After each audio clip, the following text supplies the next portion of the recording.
Coming up, the 36th Annual Freihofer's Run for Women, brought to you by Price Chopper, Freihofer's, CSC, the City of Albany, and News 10 ABC, dedicated, determined, dependable. Freihofer's, it's a name branded by running excellence, a 5K revered worldwide, and a field comprised of superior talent every year. Who will be first to cross the finish line? That answer coming up on this special presentation of News 10 ABC. The 36th Freihofer's Run for Women starts right now. Good evening, everyone, and welcome to the Freihofer's Run for Women. I'm News 10 ABC's Liana Bonavita, joined by James O'Brien of the New York Athletic Club. As always, James, so good to have you here and your wealth of knowledge. Love to pick your brain a little bit. Well, absolutely. Thank you, Liana. It's a pleasure to be here. I'm delighted to be here again for the Freihofer's Run for Women. Of course, we're getting ready for the 36th running of the race, and the big story leading up to the start, defending champion Emily Chibet not here, not because of injury, but because her own country wouldn't allow her to travel to Freihofer's while training for the Commonwealth Games. Yeah, I mean, obviously the Commonwealth Games is a big event among the Commonwealth nations, and unfortunately it's impacted the Freihofer's Run for Women here in Albany this year. But we're still going to have a great race, even without Emily Chibet. Of course, that opens the fields for a number of other competitors here. And we begin with Mamatou Daska. Let's talk about her for a little bit. Well, we've got to look at her very seriously, I think, Liana. She's a two-time champion here. Didn't win last year, of course. That went to Chibet. But she has a lot of course knowledge. She's obviously in very, very good shape, or she wouldn't be here. And I think she's got to be our favourite. If we have to pick a favourite, somebody with that kind of course knowledge. Of course, the people from Kenya, Ethiopia, always the favourites here. But American Amy Van Alstyne also trying to win her first run for women, and she says that she feels really good about this. Well, I think she should. Last year she placed fourth here. There she is right there. So I think that she's coming in very, very charged up, and she wants to emulate, if not exceed, what she did last year. So I think that's a realistic objective for her. The 5K is kind of my thing. I'm hoping to be like in the top 3, maybe for the win too. I mean, I think anything can really happen on any day, so I'm going to go for it if I feel good. Hopefully everything comes together for me. To the Masters level now, Melody Fairchild. You know, she hasn't done this race in 16 years, but she's back this year ready to go. Yeah, isn't that fantastic? 16 years ago she came here, now she's back. Now she's a master. She's over 40, and she's a real strong contender to take that title. My training's been going really well, and I've focused on this race in training and mentally, and I'm just feeling good. Well, the two-time Masters champion Dorota Gruca is out, and last year's runner-up Sherry Piers, she's in, trying to make this year her year. Well, she could do it too, Liana. Sherry Piers, she ran Boston, of course, last month, the Boston Marathon. However, she's got also a lot of course experience, and she's coached by a past 3-time winner, Benita Willis, who is also here this year in Albany. There are very few female races that are around to be part of, and just to be part of a race where, you know, there are so many females that not only are professional runners, but just runners in general. It's just nice to be part of that. So we just heard from some of those Masters runners. Time now to put you on the spot of that field. Who do you think is going to win this one? Of the Masters field? My money would be on Melody Fairchild. I must say, she was a fantastic high school runner, took a few years off then, and now she's back. She's a high school prodigy, now she's a Masters prodigy. And of course, Sherry Piers, maybe Emily Bryans could get in there. What about the elites? Well, that's a wide open race without Emily Chibet. I mean, it's going to be a fascinating race. Mamatou Daska, 2-time champion, you cannot discount her. I think she has to be a marginal favourite. We'd love to see Amy Van Alstyne, of course. Lucy Caboo's in great shape. She's run very, very well recently, so we certainly can't discount her. I think we're looking at 3 very good picks right there. Of course, though, Lucy Caboo has never been to this course before. How important would that play into running and winning this race, the course knowledge, as you were saying, that Mamatou has? To me, I think that's key. I think somebody who wants to win this race needs to have run the race before. It's very hard to come in here for a first time and take the title from some very experienced people. It's a very interesting course. It's you start off uphill, which is quite unusual, so that kind of takes the wind out of your sails before you've even started. Then it rolls a little bit, and then it's very, very fast in the second half. It's complicated. Well, of course, the race, much more than the elite and master athletes, it's about everyday runners as well, looking to improve their time or reach the finish line for the very first time. News News 10 ABC's Liz Holliday spoke to them as they got ready to run today. It might not look like it now, but earlier today, this road was filled with thousands of determined women ready to hit the pavement here at the Capitol in support of their fellow woman. Ready, set, go. This year, over 4,100 women from across the globe gathered here at the capital of New York to answer the question, who runs the world? Girls. And though not everyone can win the $10,000 first prize, many say being around this many strong and independent women is the best gift of all. It's very inspiring, very motivating, and it's just rewarding to be able to run with a bunch of extraordinary women.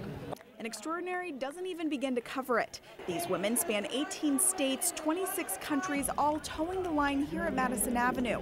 And for many like the Romer family, this has become more than just a race. It's a long-standing tradition. Something we can do together, and we try to push ourselves to finish strong. But just because it's a family tradition doesn't mean there isn't a little friendly family rivalry. Although Danielle's kids admit their mom still leaves them in the dust.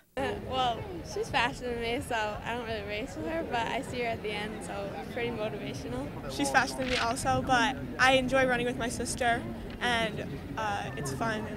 And these ladies aren't the only ones making the Freihofers Run for Women a family affair. This year, 191 of the teams were mother-daughter pairs, 55 teams of sisters, even 9 of the teams had grandma join in on the fun. In fact, this race spanned the generations ranging from age 6 to age 84. It's crowded, but it's fun that it's all women. We don't have to compete against guys, and it's just fun just to be around just women. And for those runners we spoke with here at the race, they say the 36th year was the best year yet. Reporting in Albany, Liz Holliday, News 10 ABC. Now, while some of the top runners of the world compete in the Run for Women, so do some of the best who travel at a slightly slower pace. Now, let's take you to the race walkers competition. 5 laps around the Empire State Reflecting Pool. 2012 U.S. Olympian Maria Mitchell looking to take advantage of the perfect conditions today. And on the male side, the Italian stallion Michael Manozzi trying to keep the momentum going after his big win a few weeks ago. Off to the start after the first lap, Mitchell right in the middle of the leaders of the pack. On lap number 3, the Italian stallion starts to make his move to the front, but down the stretch he still has some ground to make up. Somehow hits the tape first. Sort of a photo finish there with a time of 21:19, and then just a few seconds later, Mitchell wins in historic fashion with a time of 21:57, setting a new female national record for a 5K walk. Pretty fantastic there. It feels pretty good because honestly the road record's slower than the track by a lot, but for a training race this is awesome. I know I'm about 15 seconds faster than I was at Penn Relays going into my 20K, so hopefully that translates that I'm even faster now in the 20K about a month later. It's a dream come true. You know, you envision these things, you go to bed at night, you think of these things. I thought of it when I was doing my 15-miler in 77-degree weather last week, and these are the things that drive you, and I'm like, this is the time. You can't change it after the race. Even though you're in pain, you have to believe the other guy's hurting, and you have to believe you want it a little bit more. That's pretty incredible what they do. I can't even really call it walking, can you? Oh, it's amazing. I mean, just to race walk at that kind of speed, most people can't run that fast. I mean, certainly can. I'm not going to even try. Well, from walking to running, we're just getting started at the 36th Freihofers Run for Women. But before the Masters and Elites take to the streets, some future long-distance runners get their chance to shine.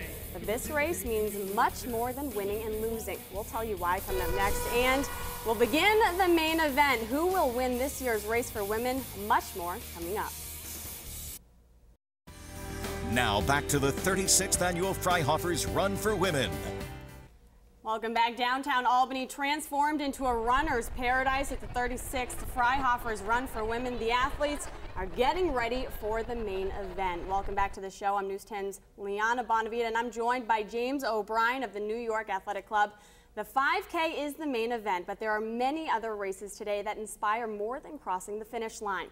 The Junior 3K is one of them. And there we see it, Leon. Isn't that cute, really? I mean, there's so many kids out here having a great time. It's a great event for health, fitness, for exercise. It brings a lot of fun and friendship and fellowship and a good sense of family to the run. Absolutely. And you know what? The Junior 3K is a professionally timed race for boys and girls ages 9 to 14. It begins at the Empire State Plaza. This isn't just, a short little run. The course is 1.8 0.86 miles long. The great thing about this race is it raises money for the Melody Center for Childhood Cancer at Albany Meds Children's Hospital. This year's race, get this, raised $11,000. The winners today, William Krebs for the boys, and for the girls, Taziri Bouzidi. I think it feels great. I sort of slowed down in the back first, but I just waited to make my move around all the people that were slowing down. Awesome. I didn't expect that to happen. I wasn't expecting to get that good of a time.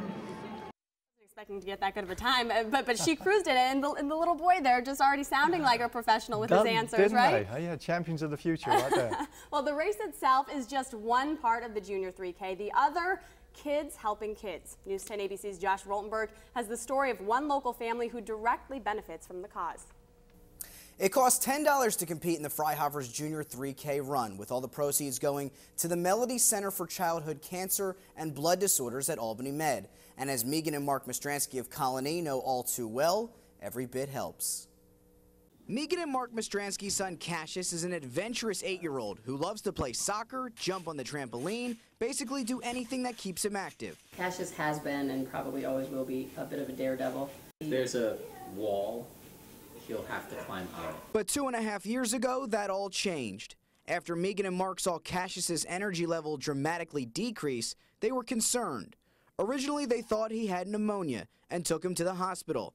Chest x-rays came back negative, but his blood work revealed a deeper issue. When it was confirmed it was leukemia, it was just, you're in complete shock. Cassius was diagnosed with acute lymphoblastic leukemia, the most common type of childhood cancer. The disease has a 90% survival rate, and the Mastranskys were going to do everything in their power to ensure their son beat even those odds. There were no tears at first. It was, what's the plan of action? Let's get this going. And fortunately, everything could be done at Albany Med. And the reason Cassius could receive chemotherapy treatments, blood counts, spinal taps, and other medicine is because of different donations to not only the family directly, but to the Melody Center, like the proceeds from the Freihofer's Junior 3K run. 2 years ago, the Mastranskys' oldest child, September, ran in the race with her father, representing a team named Kick It for Cassius. September jokingly tells me she was tired from all the running because she felt it was a long distance. However, the thought of her brother pushed her to the finish. It just made it easier because I thought about what he goes through when I was running, and then it just helped me run faster. I felt special because she was doing it in my honor. Megan and Mark say Cassius's treatments are going smoothly for now, as he is expected to be done with chemotherapy in January, something his sister can't wait to see. I sort of feel proud of him because I know he's gonna beat cancer. And the Mastranskys can't take part in this year's Freihofer's race as they have in the past. However, they will be hosting a 5K run and walk of their own called Kick It for Cassius on Saturday, June 14th. They tell me all the proceeds will be given to other local families who need support for their own cancer fights. They say it's a way they can pay it forward with all those who have helped them. In the studio, I'm News 10 ABC's Josh Roltenberg. What a wonderful story there. Well, we are about ready to start the race, but first, James, you need to take us through this course because, as you mentioned, it's a complicated one. Well, it is complicated. It starts off uphill, Liana, as we said, up Madison Avenue. 4,000 runners. They head up towards Washington Park, right into Washington Park, around towards the lake, past the 1 mile mark. Then they come out of the park onto Lake Avenue, turn right then onto Western Avenue, onto Washington Avenue, back into the park, and back down to that very, very fast finish by the Empire State Plaza. And with that, let the race begin. Runners set! That's the sound that so many of these women were waiting to hear. The horn as 4,100 women go up Madison Avenue in the 36th annual Run for Women. A tough start to this very tricky course. Well, it is a tough start, but it's also wonderful, isn't it? See 4,000 women out there competing. It is a great day. We said it's a little bit windy, but it's still perfect conditions. There's a lot of competition, but also a lot of fun. Absolutely. 26 nations represented, 18 states in this one. So many different women are here for a chance to compete with some of these elite athletes, and as you can see already, there's a lot of them right there, right up in this group, kind of making this first push. Oh, these are some of the world's finest athletes right here. There's no question about that. Today, the spotlight shines on Albany. It's certainly a great event for the community, and there's a lot of recreational runners. But we're looking right now at some of the finest runners in the world, including right there, number 19, Lucy Kaboo, who's gone right to the front of the field. Yeah, a pair of Kenyans right there, taking out to the lead. Some runners like to set the pace, others like to play off of those runners. Lucy seems to be one of those runners that likes to do her own thing. Well, she certainly looks aggressive right here, and that's an unusual ploy in any race, but certainly on a course like this, which is quite demanding, even though people have run very fast here. But if you expect to win this race, you usually don't go that hard from the gun. You just sit in, be a little bit tactical, see what everybody else is doing, and see how you feel in that early mile, or excuse me, through the first half mile and the first mile. And right behind her we have Alice Kamunya, also of Kenya, and there were a couple others right behind her as well. Today, as you mentioned, a very nice day temperature-wise, but a little windy. It is, it's blustery, which kind of upsets your form a little bit. Really, in a race like this, you want to be able to get out and settle down, feel good, get into your rhythm. If you're getting wind from each side, sometimes it's a headwind, sometimes it's a tailwind, sometimes from side to side, it's just a little upsetting. I mean, in parts I was out on the course earlier today, parts it was very blustery, but it has settled down a little bit, but it's still going to be a little bit of a challenge for these women here today. As they take that turn, this area is a little bit more level. 6 elite athletes right there, kind of making their first group break out there, joined by Mamadou Daska, 2-time champion here, Farah Godfrey, Kia Elmoukim, and Jeanette Ban.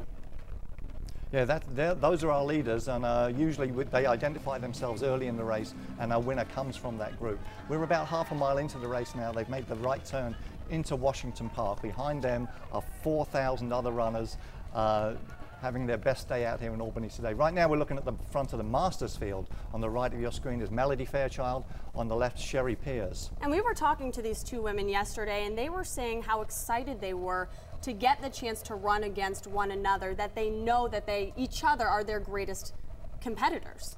Oh, absolutely. I mean, they know each other very well. I mean, they do. They both know their histories. There's a first kilometre mark. There's 3:38 for the lead female masters. But yes, they do. They know each other quite well, so it'll be very interesting competition. Now we're back at the front of the field. We can see in the bright yellow shirt right there, that's Kia Elmoukim from Morocco. Morocco is actually not one of those countries that we hear of all that often when it comes to fantastic runners. Well, not so much in the US. Certainly in the Olympic levels, World Championships, they tend not to compete so much in the US for some reason. And of course, many of them are very, very successful on the track as distinct to on the roads. And we're finally getting a look right here at a couple Americans, Amy Van Alstyne, as we had mentioned before, also Megan Hogan of Ballston Spa, local girl right in that front group, back to the Masters now. Wanted to talk a bit about Sherry Peers, who's coming off a Boston Marathon run, like you said, last month. Coming off of that, when you're training for long distances, how difficult is it then to run a 5K where it's really about speed? That's incredibly difficult. I don't know how she would do it. She runs very, very hard and very well in Boston. It's a tough course, takes a lot out of you. You have to recover and then get ready for this race. But Sherry Peers is a wonderful competitor. Okay, well, we will continue with the Freihofer's Race for Women when we come back in just a moment. You're watching the 36th Annual Freihofer's Run for Women. Welcome back. Well, you don't have to run to take part in the 36th Freihofer's Run for Women. Many choose a lower impact alternative. The Community Walk enables hundreds of not-for-profit organizations to raise money and awareness to their cause. And with today's weather, it was a great way to get some exercise and do some good for the community. Well, back to the race we go. There's the front of the field, and you know what? There's Mamadou Daska. I can't be surprised to see her up toward the front here. As you were saying, a lot of course knowledge here. Yeah, absolutely. I mean, she knows what she's got to do. She's got to be there, sitting in, just seeing how the field is working out. I believe we're right around the 1 mile mark at this point, but we're seeing Lucy Kaboo right there, really taking the initiative. Daska's right in behind her. You can see her peeking over her shoulders. How important is it to know exactly where the runners are behind you? Well, you do want to know that, but it's kind of disruptive to your to your rhythm. I mean, again, you really want to be comfortable, settle down. It's not something that you would advise to keep looking over your shoulder like that. We're in the park, of course, and there again, the Masters runners side by side for so long here. I mean, do they enjoy this? That's a very good question, do they? I think obviously, as we've said, they know each other so well. They're settling into their rhythm. But I mean, that's a very, very intriguing question, Leon. I don't know. There's the first 4 female elite athletes that are really breaking away from the rest of the group. You have to assume that the winner is going to come from that first group right there. I think you're absolutely right. We're seeing a little breakaway. There's a hill there. We're at about 1.5 miles now into the race. There is Mamadou Daska just taking the initiative. But often in the past we've seen at this point where the stronger runners do gain a little advantage going up this hill, which looks kind of small but is very testing as well.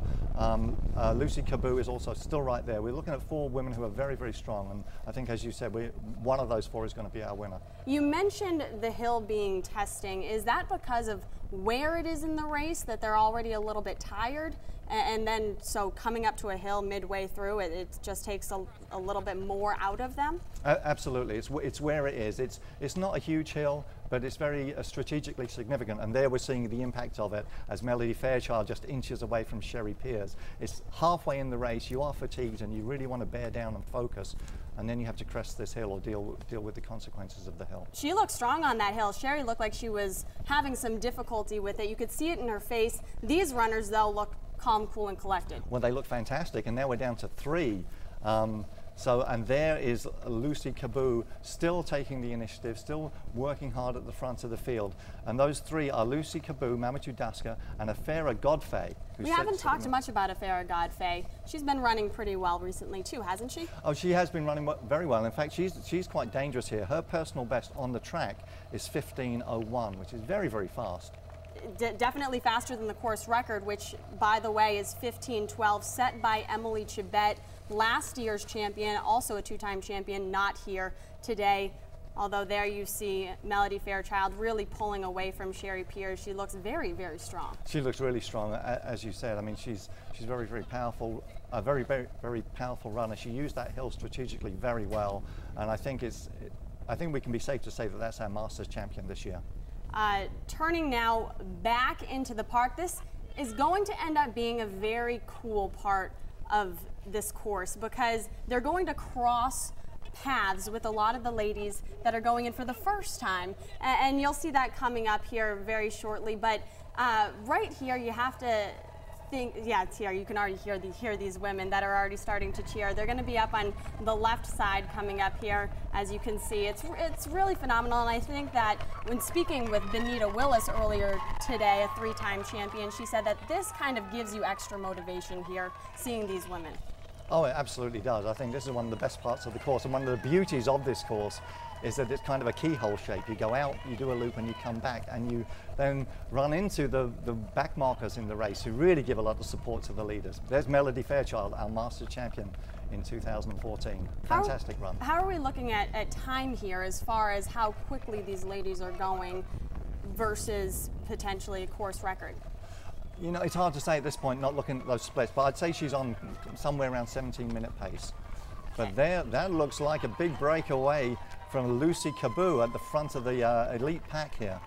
Breaking away from Mamadou Daska, and this is where they start coming back down Madison Avenue, and this is one of the coolest sights that you can have because it's very quick down that hill, but then all of the fans, you know, the people that are there for just the day are going to be on either side of the road, flanking the road and that bridge and cheering you on. I feel like that, if not motivation enough to see the finish line, that must be an extra spark. Oh, it's huge, and we'll see all those fans right now. There they are. There's Lucy Caboo crossing the line in time 15:20, just 1 second ahead of Mamadou Daska. And there's our 3rd place finisher, Afera Godfrey. And not insignificantly, Lucy Caboo wins $10,000. Yeah, that's not insignificant at all.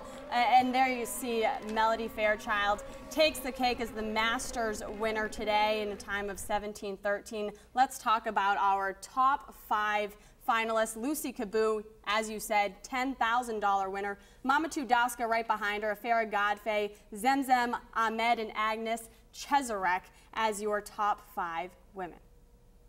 Yeah, I'm so happy for winning. It's my first time here, and thanks to God for I won. I was fearing from behind, but when I look behind and see I'm leaving her little by little, I got courage, and I always going in my mind, winning, winning. I'm really surprised. I was not expecting to run that well, or be top American for that matter. I could hear like everybody in the crowds cheering Megan. I don't know who all of them were. Some of them were my teammates, but I don't know who all of them were. But to all of those out there who were cheering for me, it really helped. You know, it's really great to get local support out there. It was great. Sherry, you know, I was thankful that she's here because she's a very strong competitor, and I know that she's a past champion. This is my first time in 16 years here, and I felt really strong on the hill, and that's where I was able to overtake Sherry. I think I had my extra lung from running in Colorado and running up hills there, and so I just went with my strength and didn't look back. I'm always a little rusty at this race, but I love coming and you know, having all the elite women here to run and make you run a little bit faster. It's great, and I was so happy to have Melody here this year. Here's some of the top winners there, but the top American finishers. Megan Hogan, we didn't talk about her too much today, but a Ballston Spa native, a local girl, takes home 6th place in a time of 15:49. That's a really good race for her. Oh, and she was delighted, as you could see. It's fantastic. Amy Van Alstyne, she was 4th here last year, 2nd American this year. Michelle Lilienthal, formerly Michelle Fry, as the 3rd American, time of 16:42. But the big winner today, of course, Lucy Kabu of Kenya. What can you say about her today? What can you say? I mean, it was a fantastic run, very aggressive run, very brave, very courageous. She really took the race out from the start and made them take it from her, but they couldn't do it. I mean, and her finish, of course, was just fantastic. Well, that will do it for the 36th Freihofer's Run for Women. James, always a pleasure. Love having you here. Now, we want to thank you for joining us. We will leave you with a look at the trophy presentation. Lucy Kabu, your 2014 champion. Good night. Racing in Albany, Freihofers for the first time. Very tight race, 15 minutes, 21 seconds rounded up for Lucy Wangui Kabu of Kenya. And she is our champion of the 36th annual Freihofers 5K. The 36th annual Freihofer's Run for Women has been brought to you by Price Chopper, Freihofers, CSC, the City of Albany, and News 10 ABC. Dedicated, determined, dependable.